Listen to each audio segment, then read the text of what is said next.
Umano'y notorious na magnanakaw ng baterya ng sasakyan sa Calasiao, Pangasinan, arestado. Nakatutok CJ Turida.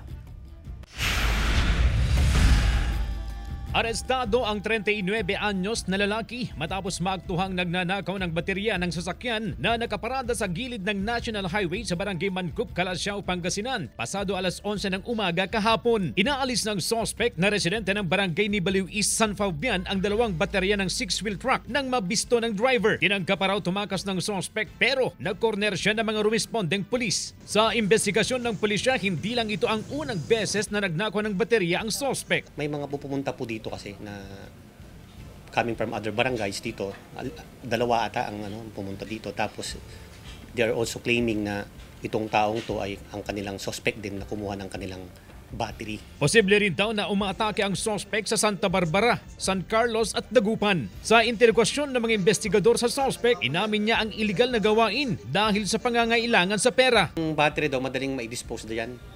Sana may naibibinta niya lang daw ranging from 500 to 1,000. Nakausap ng news team ang suspect at aminadong nagnanakaw siya ng baterya na nagsimula pa noong March 14. Humihingi ng kapatawaran ang suspect sa kanyang mga naagrabyado. Sa mga nakuhanan ko rin po, hindi ko po sinasadya yun. Ngayon ko lang po nakong dahil sa problema namin.